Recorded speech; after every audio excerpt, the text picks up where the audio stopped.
उस संरचना के बिंदु को आप टटोलिए। कोई भी एक छोटा बिंदु लीजिए, आपके मन में बैठे बैठे विचार आ जाएगा, प्रकृति के किसी स्थान पर जाने से आ जाएगा। यहां आप अपने बिंदु को ले जाना चाहें, उस पर सोचने का थोड़ा सा अगर हम प्रयास करेंगे तो हम बहुत आगे बढ़ जाएंगे। क्योंकि पृथ्वी वो है, जीव का आहार भी होता है और जीव का पालनहार भी होता है। हमें इन दोनों में सामंजस्य भी करना है। जीव का आहार होता है, जीव का पालनहार होता है।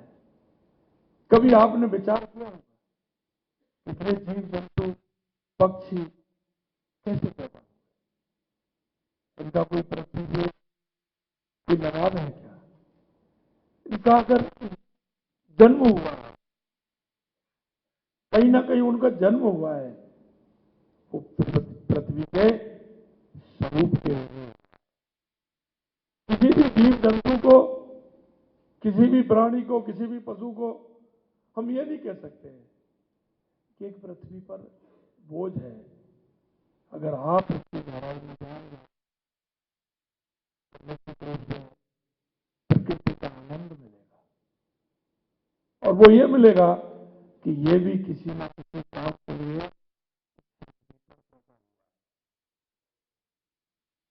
जल में जो छोटे छोटे कीड़े होते हैं, आप सोचो वो किस लिए है? वो तो जल को अशुद्ध करते हैं। मैं आपको बताना चाहता हूं जल पीने वालों की संख्या कितनी है, लेकिन जल में रहने वालों की संख्या कितनी है इसका भी हमें भान होना चाहिए। जल में जो रहता है उसका भोजन क्या है, ये भी हमें विचार करना चाहिए। इसलिए जल में रहने वाले छोटे छोटे जीव जंतु, जैसा मैंने कहा, जो किसी का आहार है तो किसी का वो पालनहार भी है, वो उसका आहार है, वो उसी से पलता है। आपने देखा होगा पशु पक्षी विचरित करते हैं, कितना आनंद आता है। और जब एक बड़ा जंगल का शेर जब किसी को अपना शिकार बनाता है तो वो उसका शिकार कम होता है। जब वो शिकार खा के चला जाता है तो जंगल में रहने वाले जो और है वो उनके काम आता है। वो अपना शिकार तो करता है, लेकिन जंगल में रहने वाले जो शिकार नहीं कर सकते और जिनको भोजन की आवश्यकता है, उनका भोजन वो जंगल में शेर शिकार करने वाला जो चला जाता है खा करके, वो उसका आहार बनता है। ये प्रकृति है। आप देखते हैं जब हाथी जंगल से निकलता है, वो बड़े बड़े पेड़ों की टहनियों को नीचे गिरा देता है, अपना भोजन प्राप्त करता है। लेकिन उन टहनियों को गिराते गिराते वो आगे बढ़ जाता है, और जब वो आगे बढ़ जाता है तो उस जंगल के वो छोटे छोटे जानवर होते हैं, उस पेड़ तक नहीं पहुंच सकते, उनको भोजन की आवश्यकता होती है, वो उनका भोजन होता है। मैं इसलिए कहना चाहता हूं ये प्रकृति अद्भुत है, ये पृथ्वी अद्भुत है। पर्यावरण के क्षेत्र में हमें काम करना आवश्यक है। उस पर्यावरण के कारण हम विकसित हो रहे हैं, बहुत काम हम कर रहे हैं, लेकिन क्या हो रहा है? कितने बर्ड्स कम हो गए। आपके जीवन में देखिए, आप जहां रहते थे वहां देखिए, कारण क्या हुआ? आखिर कमी क्यों आई? हमारी पृथ्वी, प्रकृति और पर्यावरण, ये संतुलन है। अगर हम इस संतुलन के लेकर के नहीं चले और हम ये सोचते रहे कि जीव जंतु खत्म हो रहे हैं, पक्षी कम हो रहे हैं, नदी हमारी कम हो रही है, पहाड़ हमारे कम हो रहे हैं, तो आगे आने वाला ये मानव जाति के ऊपर ही उसका प्रभाव पड़ने वाला है। ये भी हमें विचार में रखना चाहिए। और मानव जाति इन सारे विषयों को रखने के लिए, ठीक करने के लिए, इसमें प्रयोग करने के लिए आपने जो जिस तरह से एक बेहतर ये सेमिनार आयोजित किए, इसके लिए इस पर हम क्या विचार कर सकते हैं, ये मील का पत्थर साबित होती है। क्योंकि आप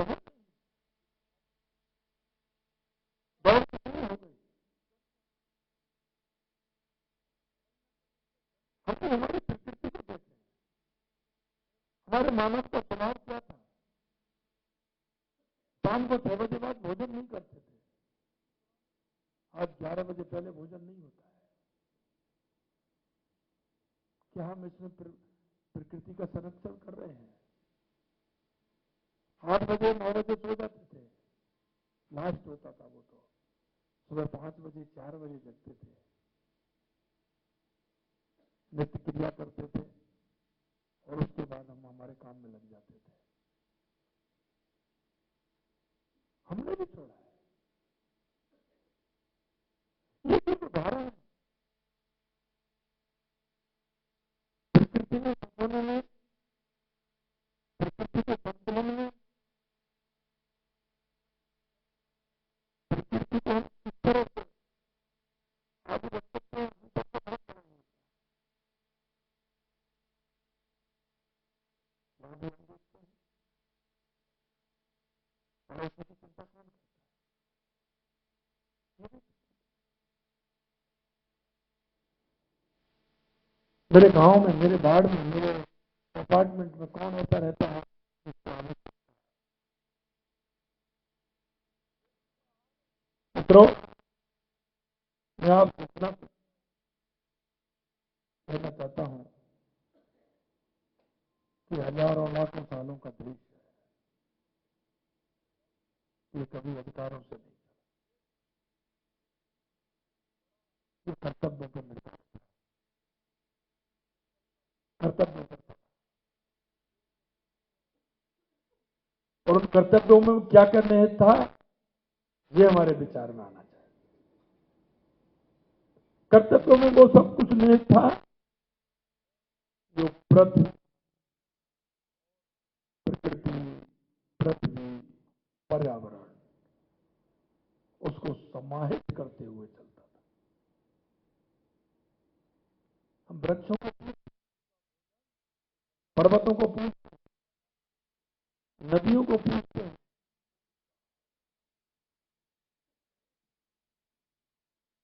हमारा भाव पैदा करना है। घर में पेरेंट्स के प्रति, माता पिता के प्रति, भाई के प्रति, बहन के प्रति अगर हमारे मन में भाव नहीं होगा तो वो रिश्ता नहीं होगा।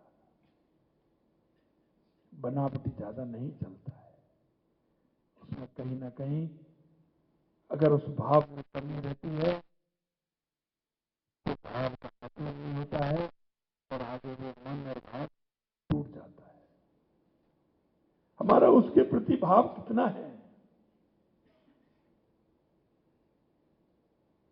प्रकृति के अंदर हमारा भाव कितना है?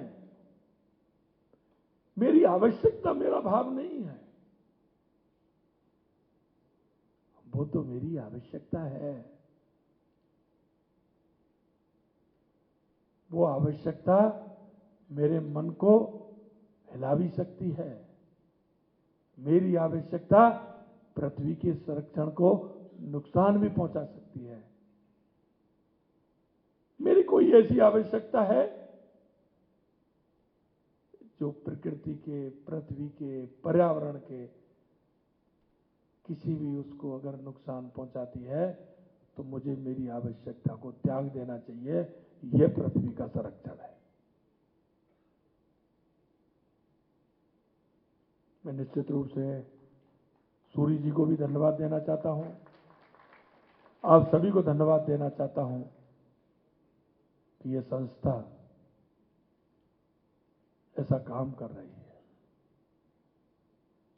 राम राज्य की कल्पना में सिर्फ मानव जाति का कल्याण नहीं है। राम राज्य की कल्पना में पूरी पृथ्वी का कल्याण है, जीव जंतुओं का कल्याण है, नदियों का कल्याण है, पहाड़ों को संरक्षण कैसे रखें यह भी कल्याण है, पर्यावरण को कैसे रखें यह भी कल्याण है, हमारा वृक्ष कैसे रहें यह भी कल्याण है। संपूर्ण मानव जाति से लेकर के संपूर्ण प्रकृति का किस तरह से हम संरक्षण कर सकते हैं, यह राम राज्य की कल्पना है। मैं आपसे इतना ही आग्रह करना चाहता हूं। आज हमने मानव जाति के कल्याण के लिए बहुत सारी योजनाएं की हैं, काम भी कर रहे हैं, करना भी चाहिए। और वो इसलिए करना चाहिए कि अगर हम उसको सहारा देंगे तो वो पृथ्वी, पर्यावरण और पृथ्वी के बारे में सोचेगा। अगर पहले उसको भोजन नहीं है तो पहले वो अपने भोजन के बारे में सोचेगा।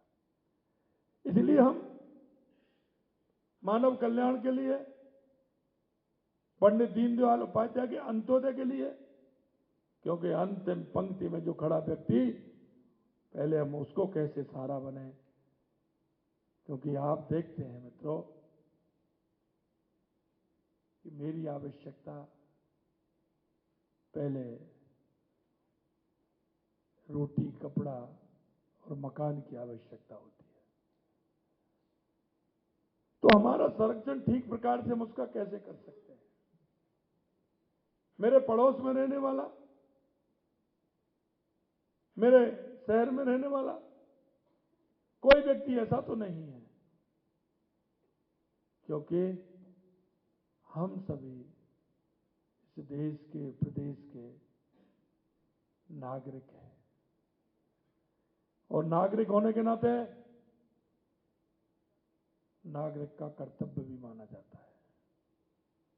और नागरिक कर्तव्य इस दुनिया में सबसे बड़ा कर्तव्य होता है। उसका कोई कानून नहीं होता है, उसको कोई बताने वाला भी नहीं होता है। ये आत्म अनुभूति होती है। और उस आत्म अनुभूति के साथ साथ हमारा वो नागरिक होने का कर्तव्य हमारे अंदर स्वयं में झलकता है। कोई कहने नहीं आएगा, कोई शाबाशी भी देने वाला नहीं, कोई धन्यवाद देने वाला भी नहीं, कोई पुरस्कार देने वाला भी नहीं। अगर आपको कोई पुरस्कार देने वाला है तो आपके अंदर जो अंदर आत्मा में बैठी हुई आपकी आत्मा है, वो ही आपको छोटे से लेकर के बड़ा पुरस्कार देने वाली है। और वो ही सही माने में आत्मसंतुष्टि है। जिस काम को करके वो ही मेरा सच्चा पुरस्कार है। ऐसा मेरा आप सभी से आग्रह है। पुनः मैं धन्यवाद देते हुए मैं मेरी बात को समाप्त करूं, उससे पहले देश के यशस्वी प्रधानमंत्री नरेंद्र मोदी जी ने कहा है, वही लक्ष्य है, सबका साथ, सबका विश्वास, सभी का प्रयास। अगर हम उस धारणा को लेकर के चलेंगे तो निश्चित रूप से कई हमारी धारणाएं उसमें आगे बढ़ेंगी। मैं आपको अंत में इतना कहना चाहता हूं कि हमारा नीति आयोग के माध्यम से, हमारी संस्था के माध्यम से हम किस तरह से जहाँ हम रहते हैं, हमारे गांव को, हमारे कस्बे को, हमारे शहर को और हमारे प्रदेश को और हमारे देश को कहाँ हमारी आवश्यकता है और इस आवश्यकता में हमारा योगदान कहाँ है, वो हमें निर्धारित करना है। जरूरी नहीं है कि आप कोई बड़ा काम करें। मैंने देखा था बाहर में कई प्रदेशों की स्टॉल लगी थी, उसको मैंने देखा। उन्होंने अपने अपने विचार से, अपने अपने हिसाब से इस बारे में अपनी बात रखी है। प्रचारित भी हो रहा है, प्रसारित भी हो रहा है, लेकिन सबसे ज्यादा प्रचार प्रसार हमारे मन का, हम जहां बैठे वहां लोगों को बताने का। क्योंकि मेरे सामने जो बैठे हुए हैं वो कहीं ना कहीं ये श्रेणी वो है कि आपके कहने मात्र से, आपके विचार करने मात्र से बहुत कुछ इसकी ओर बदलाव हो सकता है। इसलिए मैं यही आग्रह करना चाहता हूं कि आपकी संस्था द्वारा और आपके द्वारा किए गए प्रयास निश्चित रूप से इस पृथ्वी के लिए, पर्यावरण के लिए, प्रकृति के लिए बहुत बड़ा काम करेंगे। इसी आशा और विश्वास के साथ आप सभी को बहुत बहुत धन्यवाद। जय हिंद, जय भारत।